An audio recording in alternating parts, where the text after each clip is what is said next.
Hey guys, in this video we're going to talk about the rational roots theorem, and we're all getting ready for graphing these polynomial functions. So we're going to get to a point where they give us this, and we're going to be able to hopefully graph the polynomial from scratch. And the rational roots theorem, it also is a test, basically says that the solutions or the roots are going to come from dividing the constant term, this guy here, divided by this guy. And in essence, you guys remember we did synthetic division, right? Well, how do we get the numbers to divide by, right? That's the question, and the rational roots theorem is going to help us to do that. So basically, the rational roots theorem says this is your P. Now, depending on your professor, but normally it's a P over Q, so that's your P over your Q. And what you want to do is you want to get all the factors of this guy divided by the factors of this guy. So the factors of 2 are 1 plus or minus 1 times plus or minus 2. And you always want to do plus or minus because those are also factors as well. And then on the bottom, you're going to put the factors of this leading one, so which is also 2, plus or minus 1 and plus or minus 2. So the possible zeros or the possible solutions, these are just possibilities. Okay, we're going to divide everything. So 1 divided by 1, okay, plus or minus 1. 1 divided by 2, plus or minus 1/2. And then 2 divided by 1, plus or minus 2, and then 2 divided by 2, well, that's 1, and I already have that. So you have 2, 4, you have 6 possibilities that you're going to use for your synthetic division in order to factor this guy. So we're just going to start off with positive 1, okay? Positive 1. And I want to see essentially that when my synthetic division is done, I get a 0 at the end. So then it's minus 3, and then minus 3 again, and then a positive 2.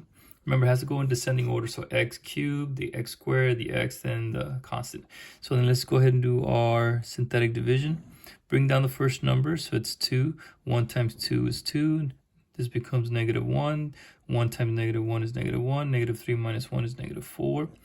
1 times negative 4 is negative 4. Now, if you notice, I end up with a remainder of negative 2. That means that this guy is not a 0. It's not a root. Okay, you want this guy to be 0, and actually later on we'll figure out that this is actually a point on the graph of the polynomial.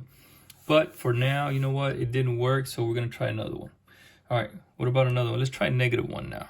Okay, and sometimes it just kind of gets a little bit tedious just because you know you don't know which ones it is. Okay, so let's try that. So that becomes 2. That becomes negative 2, negative 5. That becomes positive 5. 5 minus 3 is 2. Negative 1 times 2 is negative 2. So that one worked. Great. No remainder. So that means that this guy is a 0. So that means x equals negative 1 is a 0. Okay. So then that means we factor it. We're going to get x plus 1. Okay.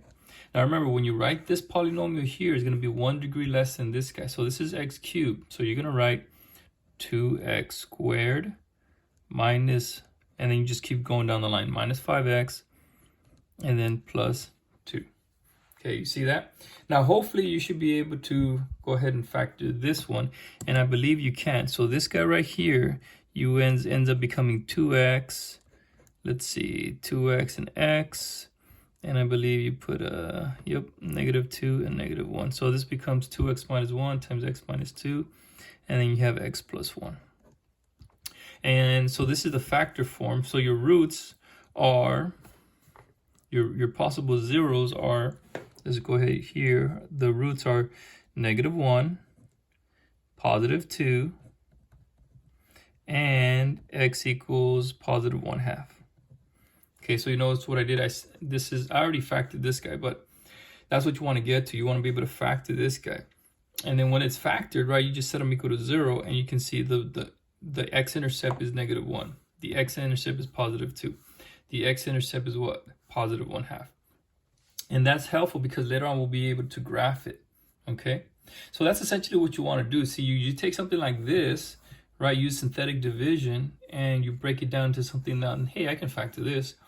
But you have to start with the rational roots theorem or the rational roots test in order to figure out which one it is. Sometimes it gets complicated, but once you get the hang of it, it's not too bad. So what about this guy?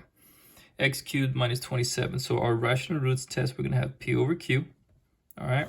So factors of 27. All right. So that's plus or minus 1, plus or minus 3, plus or minus 9, right? 3 times 9 is 27. And then plus or minus 27, right? Because 27 times 1. What about at the bottom? 1, plus or minus 1. And that's it. So I'm going to go ahead and divide everything on the top by the bottom. Okay, so your possible zeros for this one, okay, are going to be 1 divided by 1, 3 divided by 1, 9 divided by 1, and so forth. And what you're going to end up with is plus or minus 1, plus or minus 3, plus or minus 9, plus or minus 27. And sometimes you have 2, 4, 6, 8. So you have 8 possibilities to work with this one. So sometimes it gets kind of tricky. You got to try to figure out, okay, which one's going to work. Now let's go ahead and start off with a synthetic division here. Let's write this one out. Remember, this is x cubed, so we're going to start off 1x cubed. There's no x squared, so I got to put 0 for the x squared, and I got to put 0 for the x, and then I got to put the negative 27. Okay, now I got to figure out what number am I going to use here, which one of these. Now, you just kind of think through it. But this is a factor of 27. So 1, I'm going to try 3 or negative 3. So let's try 3, because I know 3 goes into 27. Bring down the 1, and that's going to be 3 times 1 is 3, 0 plus 3 is 3, 3 times 3 is 9, 0 plus 9 is 9, and you know what? It does work, and you end up with a 0. Great. So what does that mean? That means this guy's a factor, so we're going to write x equals to 3. That means it becomes x minus 3. Be careful. And then when I start writing this guy, it's going to be 1 degree less than the cubics, which is going to be x squared plus 3x plus 9. And there it is. Okay, that's my cubic. Now, then you should try to say, can I factor this guy? Well, you can go ahead and try, but the answer is you can't factor it. You would need the quadratic formula because it's going to come out to be a decimal root, and that's okay. But we were able to find one of them, which is good. And so that would be your solution using the rational roots test. All right, guys? So not all of them are you going to be able to factor out, and that's okay. All right? So let's go ahead and do some more examples. Let's do this guy here, number 3. All right, same thing, factors of P over Q. So P over Q, the factors of P are plus or minus 1, and that's it. The factors of 4, that's plus or minus 1, plus or minus 2, right? Because 2 times 2 is 4, and then plus or minus 4. All right, so that's my P over Q. But remember now, your possible zeros, okay, 1 divided by 1 is 1. 1 divided by 2, well, that's 1/2. And 1 divided by 4, that's 1/4. Okay, so I know it ends in 1, so I got to kind of figure out, you know, what it's going to be. I'm just going to go ahead and start with 1. So let's go ahead and start with 1 right here. Now let's go ahead and write it in descending order. So it's going to be a 4, and then the x cubic is 4, then the x squared is negative 1, and then the x is 0, and then the constant is negative 1. And sometimes in these, none of them are zeros. None of them can factor out, and that's okay. That means all the roots are decimals, and that's okay. And then so let's go ahead and bring this guy down, which is a 4. 1 times 4 is 4. That becomes an 8. That becomes an 8. Negative 1 plus 8 is 7. And 1 times 7. So you can see this guy's not going to work out, right? 1 times 7 is 7. The remainder is 6. Didn't work out. Well, then I'm starting to think, okay, what about negative 1? If I do negative 1, I don't know, let's try it out. Sometimes it's just trial and error, guys. And just go 4, 4, negative 1, 0, negative 1. Okay? Bring down the 4.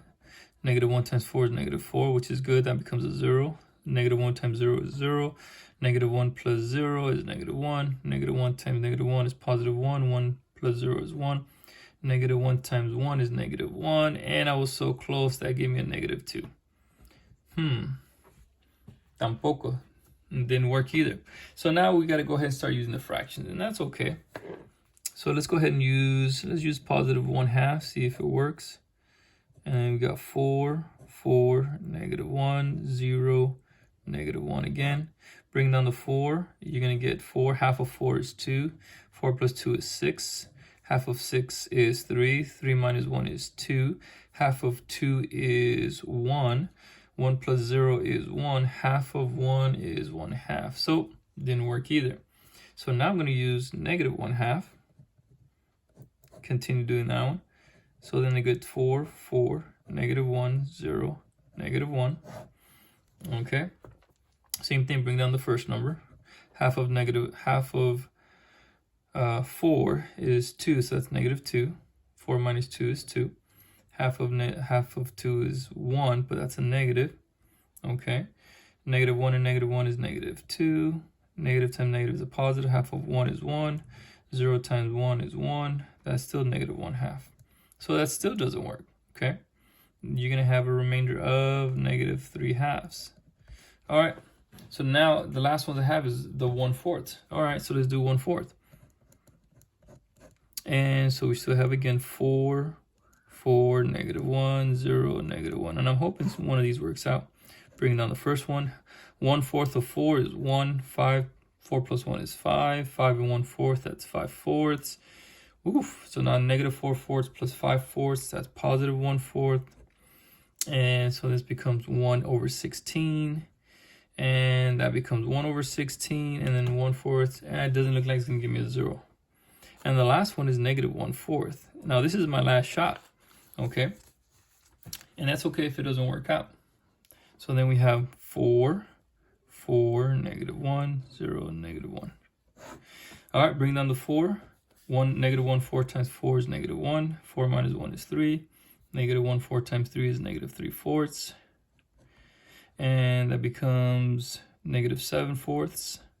That becomes positive 7/16. 7/16. And you can see it's really not going to give me a 0. So, and that's okay. So we tried all of them, right? We tried all of these. So what happened? Well, that means none of the roots of this guy, okay, they're either imaginary or they're all decimals. So what's happening, and chances are, well, we don't know, but we can take a look at it. So what happens, guys, right, when you have a root here, right, let's say it crosses, here's 1, here's 2, right? But sometimes the root's going to just cross in between. You see here? It's going to cross right there. Well, that's a decimal. It's between 1 and 2. Okay, let's say that's x equals 1, that's x equals 2. And that's what happens. See, that's why none of these actually work. And that's okay. But what you can do later on, we'll talk about, is use these guys as points. All right, but let's go ahead and do the last one. And the last one, I made sure that it works out. So P over Q, okay. And factors of 9 are plus or minus 1, plus or minus 3, because 3 times 3 is 9, and plus or minus 9. On the bottom, you just get plus or minus 1. So then our possible zeros, you just divide the top by the bottom. 1 divided by 1 is 1. 3 divided by 1, 3. And then 9 divided by 1 is 9. Okay, so now we're going to start with these guys. So let's go ahead and write our synthetic division. So that's going to be a 1. X to the 4th is 1. X to the 3rd is 0. X to the 2nd is minus 10. And then x to the 0, I'm sorry, the x is 0. And then the constant is 9. So x to the 4th, x to the 3rd, x to the 2nd, x to the 1. And then that's the constant. All right, so now I got to figure out what I'm going to use. So it ends in 9. So I really don't know, but I think I'm going to go ahead and use 3. Hopefully something factors out. So bring down that 1. 3 times 1 is 3. 0 plus 3 is 3. 3 times 3 is 9. Negative 10 plus 9 is negative 1. That would give me negative 3. 0 minus 3 is negative 3. 3 times negative 3 is negative 9. And what do you know? Oh, great. No remainder. It factored out. So that means I'm going to have x equals what? Positive 3.